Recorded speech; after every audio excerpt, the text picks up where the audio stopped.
Thank you, ladies and gentlemen. We'll go ahead and call to order the full committee appropriations for the consideration of House Bill 916, the FY 2025 appropriations bill. And at this time, we'll recognize Chairman Hatchett. Good morning. Thank you all for your patience this morning. We're going to try to get this done pretty quick so we can get into rules. So I'm just going to hit the highlights. Within this $36.1 billion budget, there are many positions that we agree with the governor. For the sake of time, I won't go over each one of them this morning, but I do want to thank the governor for including a number of big ticket items in that the General Assembly would not have been able to fund on our own, including $79 million for the now comp provider rate increases, $26 million for the behavioral health provider rate increases, $39 million for the independent care waiver program and the elderly and disabled waiver program rate adjustments, $204 million for the pupil transportation formula adjustments, and $103 million to establish school security grants in the base. I'm going to focus on the highlights of changes the House was able to make to the budget. Before I do, let me just preface this by saying that there were a lot of requests. We've been able to address many of them, but you may wish we had gone further on some. We were able to accomplish many good things with the funds we had available. There are several items, particularly rate adjustments, that we're looking to the Senate to match us on. Beginning in economic development, the House funds $250,000 for the Department of Agriculture to continue implementation of the electric vehicle charging pilot program. There are several House changes that relate to housing, homelessness, and needed supports that span across several agencies and policy areas in this budget. $1 million in DCA to create the Accountable Housing Initiative. This new initiative will provide funds for organizations that help homeless individuals obtain stable, immediate housing in the short term in order to achieve affordable housing in the long term. This funding is in addition to the $3.8 million the House agreed with the governor to fund in the State Housing Trust Fund to pursue new federal grant opportunities for homelessness services, and $6 million in One Georgia to continue the workforce housing program. In DBHTD, $2.9 million is provided to support Georgians experiencing homelessness by funding over 300 new housing voucher slots. $425,000 is provided for behavioral health and support services for those experiencing homelessness, and $121,250 for the Department of Veteran Services to hire a coordinator to work with veterans experiencing homelessness. Continuing in Human Services, the House provides $3.2 million for the Macon Crisis Stabilization Diagnostic Center. This will serve as the state's first crisis support center for adults with intellectual and developmental disabilities and will open later this year. $3.2 million to support 2 jail-based competency restoration programs, including expanding the program in Cobb County and implementation of a new program in Dodge County that we initiated in the amended budget. $2 million is provided for the APEX program to expand into additional schools. The program provides several services utilizing mental health professionals, including community education, at-home visits, virtual visits, group counseling, and individual counseling for teens. $8.4 million for a 3% provider increase for child caring institutions, child placing agencies, foster parents, and relative caregivers. We hope the Senate can bring additional funds to provide a total of a 6% increase. $1.2 million for the Georgia Family Connection to increase county allocations to $60,000.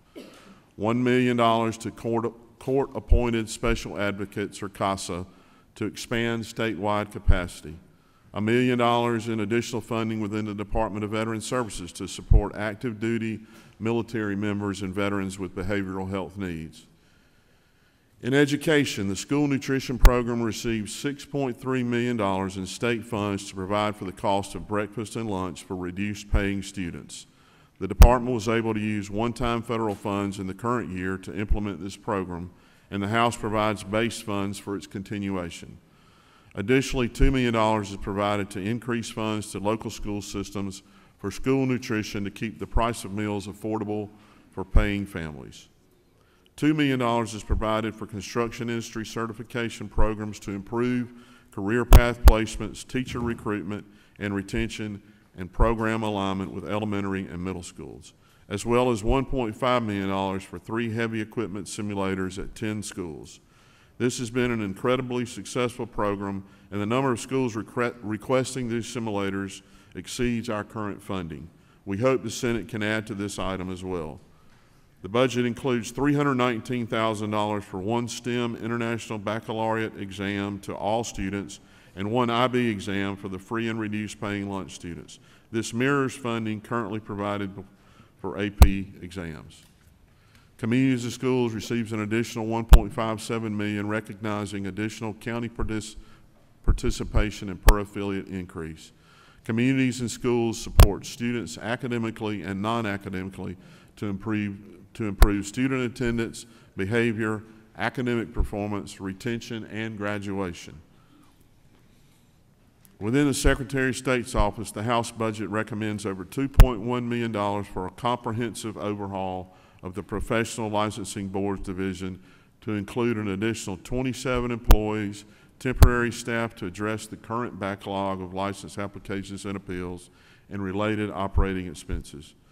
$2.5 million is also provided for third-party ballot text auditing technology to allow the Secretary of State's office to audit and verify the validity of any election in the state without the use of a QR code. Within the health budget, $750,000 is included for startup grants for 3 additional federally qualified health centers, including primary care, a behavioral health care expansion, and a mobile dental care in Southwest Georgia. Speaking of dental, the House funds $9.6 million to include basic dental care as a covered service for the Medicaid population, and $2.8 million for continuous glucose monitors. Adjusting provider rates periodically helps ensure an adequate network of healthcare providers. The House has funded a number of provider rate increases and looks to the Senate to help fully fund these adjustments. Increases are provided for the Georgia Pediatric Program, speech therapists, audiologists, physical therapists, and occupational therapists, primary care physicians and obstetricians, and optometrists, to name a few.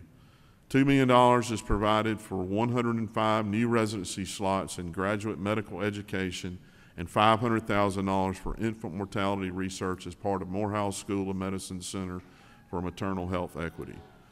The House restores $2 million for rural hospital stabilization grants to support the needs of the rural hospital communities in an effort to improve access to health care across the state.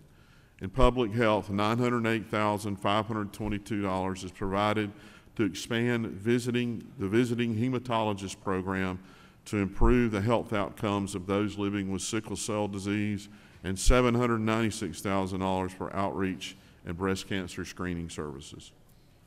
In higher education, $1.2 million is provided for Middle Georgia State University to continue the aviation career path program, and $1.5 million is provided to establish the David Ralston Center for Behavioral Health and Developmental Disabilities at the University of Georgia.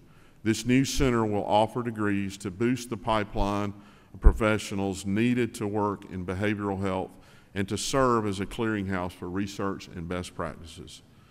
$7.4 million is provided in targeted funds to TCSG to continue an initiative we began last year to recognize the gap in funding and cost to deliver instruction on high-demand fields of aviation, commercial truck driving, and nursing.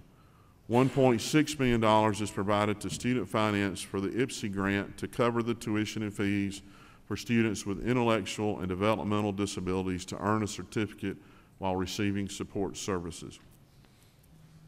In public safety, the House provides $1.7 million to fund a $2 per diem increase for county correctional institutions. If you recall, we funded this in the amended budget as well with an effective date of April 1st. This annualizes that add. I know we've all heard a lot over the past several years about the VOCA cliff. Let me be clear about something. This budget does not backfill VOCA funds.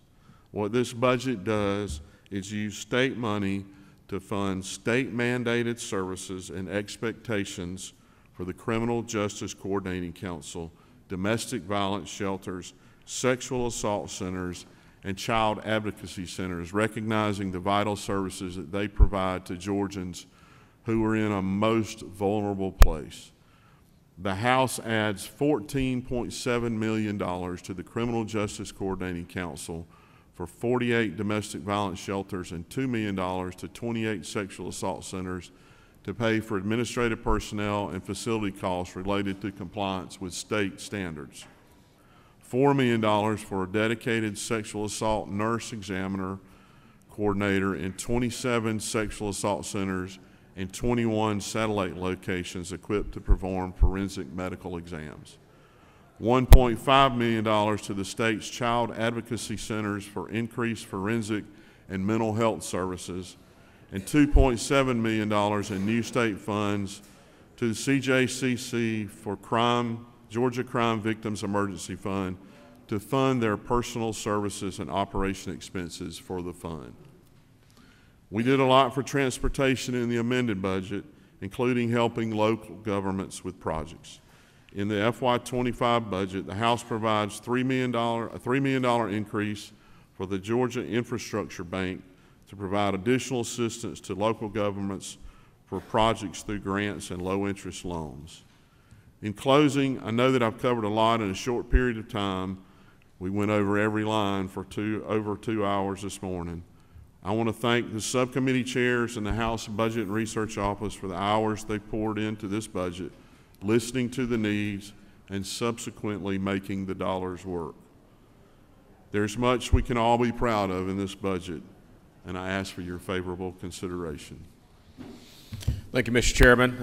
And as the chairman mentioned, for those of us that have been here for a little while, we've gone through all the sections line by line. Do we have any questions from members of the committee? We have a motion do pass. Do I have a second? Any discussion? All those in favor say aye. Aye. Any opposed, like sign? We are adjourned. Thank you.